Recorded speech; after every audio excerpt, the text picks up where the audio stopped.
भारत ने बांग्लादेश से internet import करना पूरी तरह बंद कर दिया और पूर्वोत्तर भारत अब 100% डिजिटल आत्मनिर्भर बन गया। आइए जानते हैं कैसे यूनुस की ब्लैकमेल का भारत ने जवाब दिया और कैसे नॉर्थ ईस्ट अब खुद भारत के डिजिटल फाइबर से जुड़ गया।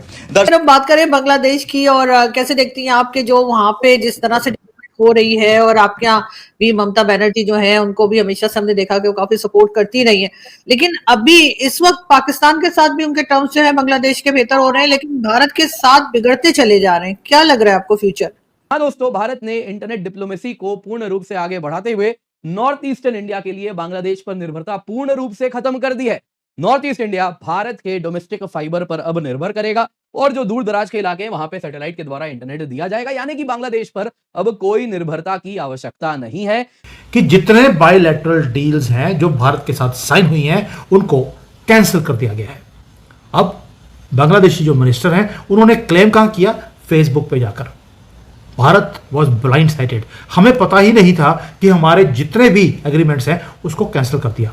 कोई फॉर्मल कम्युनिकेशन नहीं, कोई डिप्लोमेटिक कर्टसी नहीं। वैसे भी इन जिहादियों के अंदर कर्टसी नाम की कोई चीज़ होती भी नहीं है, इसलिए मैंने थंबनेल पे जो डाला है जिहादी कंगलिस्तान। कंगला तो ये शुरू से थे, 2% के लोग नहीं हैं। और उसके बाद भारत से जितने एग्रीमेंट हैं वो सारे खत्म करने के बाद सोशल मीडिया पे वो आते हैं कि हमने खत्म कर दिया।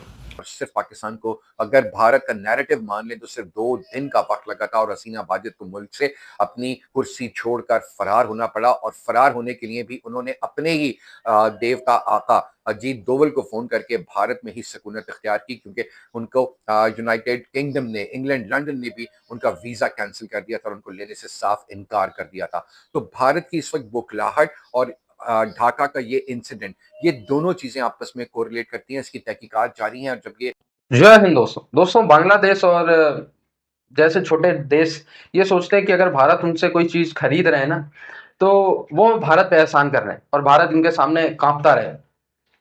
ऐसा ही बांग्लादेश ने भारत को ब्लैकमेल करने की कोशिश की। आज से लगभग 10 दिन पहले बांग्लादेश ने आधिकारिक तौर पर यह भारत से कहा कि भाई अब हम आपके नॉर्थ ईस्ट को जो इंटरनेट है वो प्रोवाइड नहीं कराएंगे, नॉर्थ ईस्ट स्टेट्स को। आपको पता ही है जो 7 बहन स्टेट है, असम, सिक्किम और नागालैंड, मिजोरम, ये सारे, ठीक है। तो इनको बांग्लादेश ने मना कर दिया कि हम इंटरनेट नहीं देंगे। इसके पीछे का रीजन ये है दोस्तों, क्योंकि जो समुद्री इलाका है, समुद्र के नीचे से ही ऑप्टिकल फाइबर जाती है और उस फाइबर से इंटरनेट मिलता है, तो वो बांग्लादेश के हिस्से में आती थी। वहां से भारत को आसान पड़ता था इंटरनेट प्रोवाइड करना 7 सिस्टर स्टेट्स को, तो भारत करता था। तो बांग्लादेश ने जब मना किया तो भारत ने अपना असली रूप दिखाया। भारत ने कहा जी ठीक है। बदले में बांग्लादेश को 800 करोड़ का सालाना फायदा होता था। बांग्लादेश ने कहा भाई हम सालाना फायदा नहीं लेंगे, हम भारत को कैसे भी करके दिक्कत में डालेंगे।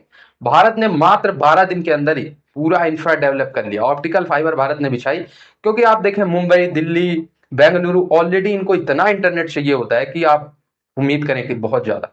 और वहीं से भारत ने एक फाइबर निकाली और जोड़ दिया 10-12 दिन के अंदर। और हमारे आज के टाइम में जो नॉर्थ ईस्ट में इंटरनेट जा रहा है वो 100% भारत से जा रहा है, हम किसी देश पर निर्भर नहीं। अब बांग्लादेश को 800 करोड़ का तो सालाना घाटा होगा ही होगा। अब बदले में जो भारत बांग्लादेश को रिटेलिएट करेगा, जो इनको अब थ्रेट करेगा बदले में बांग्लादेश, वो आप सोच सकेंगे क्या करेगा भारत। भारत ने पहले ही ढाका में आग लगी, अपने हेलीकॉप्टर्स नहीं भेजे आग बुझाने के लिए, और अब कहां से भारत बांग्लादेश को पनिश करेगा वो आने वाले समय में हम आपके साथ शेयर करेंगे। ये तो वो वाले हालात दिखाई दे रहे हैं कि इतनी मेहनत करके भारत ने 1971 में बंगबंधु शेख मुजीबुर रहमान को हेल्प करके, और just because of Bharat Bangladesh बन पाया। नहीं तो पाकिस्तान में बांग्लादेश बंगालियों को डिफेम किया जाता था, उनको नाटे नाटे, काले काले, मोटे मोटे कहा जाता था, उनकी भाषा को अप्रिशिएट नहीं किया जाता था, उनकी भाषा को डिफेम किया जाता था, बेइज्जत किया जाता था। हमको आज भी याद है, जो लोग इतिहास पढ़ते हैं या पुराने पन्नों को उठाते हैं उनको आज भी याद होगा कि 1971 में 3 लाख से ऊपर वॉर बेबीज पैदा हुए थे। कई बहनों का सिंदूर उजड़ गया था, कई माओ की गोद सूनी हो गई थी। इन सब चीजों को भूल करके मोहम्मद यूनुस अपनी भिखारी हालत में जिस हिसाब से पाकिस्तान से अपने रिश्ते को बेहतर करना चाह रहे हैं, तो मुझे ऐसा लगता है कि कुत्ता कुत्ते के झुंड में ही रहना पसंद करता है और शेर शेर के झुंड में ही रहना पसंद करता है। अब बंगबंधु शेख मुजीबुर रहमान की बेटी जो थी हैं, जो बहुत हिफाजत से रखे हैं हमारे आदरणीय प्रधानमंत्री, जो राखी भाई हैं शेख हसीना के, वो शेर की बेटी थी, शेर नहीं थी, तो इसलिए शेर का एक अच्छा ट्यूनिंग बैठता था। अब आती है बात कि आज अगर पाकिस्तान में खाने को नहीं है, आटे चावल के लाले पड़े हुए हैं, बिजली नहीं है, इंटरनेट नहीं है, वहां पर नौकरी नहीं है, वहां पर लोग रोटी खाते हैं तो सब्जी के लिए तरसते हैं, तो ऐसे कंडीशन में अगर बांग्लादेश बहुत ज्यादा पाकिस्तान से इन्वॉल्वमेंट रखना चाहता है या फैमिली एक्वेंटेंस में फैमिली रिलेशन रखना चाहता है, तो बात तो साफ है, दूध का दूध पानी का पानी हो चुका है कि बांग्लादेश जो इक्विपमेंट्स मंगा रहा है या जो आरडीएक्स मंगा रहा है या जो एम्यूनेशन मंगवा रहा है, वो बांग्लादेश में रह रहे 7.2% हिंदुओं को बिल्कुल से खत्म करने के लिए मंगा रहा है। इसके अलावा तो कोई बात ही नहीं है।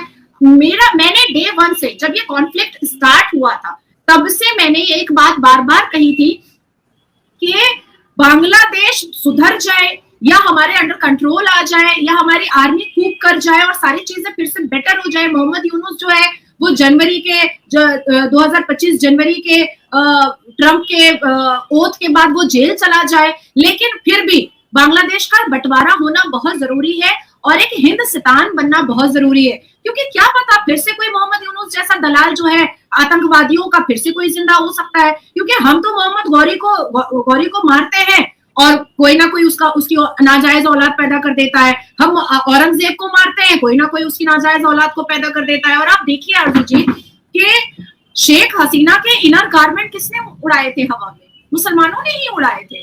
आज मुझे या आपको अगर गालियां देने वाला कोई है तो वो मुसलमान ही है। आप सोचिए कि सर पे टोपी रख करके, आंख में सुरमा लगा करके और चेहरे पर सुन्नते रसूल की दाढ़ी रख करके क्या कर रहा है मुसलमान? क्या किया उसने? एक ला इलाहा इल्लल्लाह मुहम्मदुर रसूलुल्लाह पढ़ने वाली औरत और दूसरा ला इलाहा पढ़ने वाला मर्द, वो औरत के इनर गारमेंट ब्रा और चड्डी को उड़ा रहा है हवा में। Can you imagine?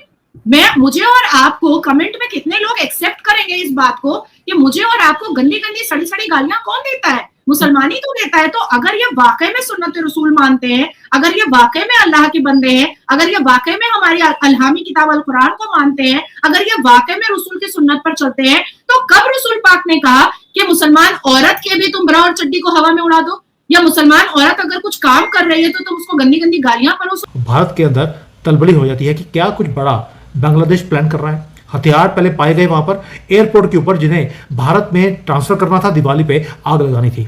और यहीं पर सारा ट्विस्ट होता है कि जो कुछ हो रहा है बांग्लादेश के अंदर, क्या वो सच है? क्या कुछ बड़ी प्लानिंग की कोशिश की जा रही है? अब आते हैं सच्चाई के पीछे। पहले होता है कि संडे रात को, यानी कि दिवाली के ही रात, इनका एक आसिफ महमूद है, वो पोस्ट करता है फेसबुक के ऊपर। एडवाइजर है बांग्लादेश की जिहादियों की गवर्नमेंट का।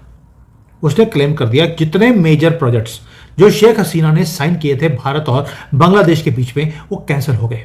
और उसने लिस्ट लगा दी लंबी, त्रिपुरा चित्तौड़गढ़ का जो रेलवे प्रोजेक्ट है खत्म हो गया। आशुगंज से लेकर अगरतला तक जो कॉरिडोर बनना था स्क्रैप हो गया।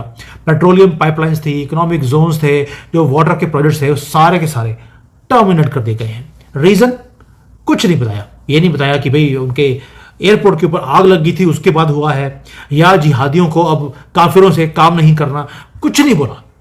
और वो पोस्ट वायरल हो गई पूरे दुनिया में। इंडिया की मीडिया ने भी पिकअप कर लिया। मैंने वो न्यूज़ देखा था, लेकिन मैंने उसको कवर नहीं किया उस वक्त, क्योंकि मुझे लगता था कि कुछ दाल में काला है, पर बाद में पता लगा दाल ही काली है। जो पॉलिसी एनालिस्ट हैं उन्होंने लंबे चौड़े 1-1 घंटे के वीडियो बना दिए कि भैया बांग्लादेश में ये हो रहा है, वो हो रहा है। और जो डिप्लोमेटिक सर्कल्स हैं दिल्ली में, उसके अंदर तो नाइटमेयर है कि ऐसा था कि पता नहीं क्या हो गया। अब आते हैं एक्ट 2 पर। एक्ट 1 तो बता दिया कि फेसबुक के ऊपर पोस्ट आई। ये है संडे की बात। मंडे मॉर्निंग को इंडियन हाई कमीशन से बात की गई कि भाई ढाका में क्या हो रहा है। ये हमारी मिनिस्ट्री पूछ रही है इंडियन हाई कमीशन को कि तुम्हें ढाका में बैठकर पता नहीं है कि उन्होंने हमारे सारे एग्रीमेंट्स कैंसिल कर दिए। और हमारा जो डिप्लोमेटिक जो मिशन है, उन्होंने क्या बोला कि हमें बांग्लादेश की जो ये टेम्पररी गवर्नमेंट है उन्होंने कांटेक्ट नहीं किया है, ना ही उन्होंने हमें इन्फॉर्म किया है। यानी कि हमारा डिप्लोमेटिक जो रिस्ट्रेंट था, केयरफुली वर्डेड स्टेटमेंट दे दिया, ये टेम्पररी गवर्नमेंट ने गया है। ट्रांसलेशन, हमें भी फेसबुक से पता लगा और हमें डिप्लोमेटिकली जो आंसर्स होते हैं नहीं पता लगे। ये बायलैटरल प्रोजेक्ट्स हैं, बिलियंस ऑफ डॉलर्स के ये प्रोजेक्ट थे। 10-15 साल की मेहनत के बाद एक स्ट्रेटेजिक कॉपरेशन का काम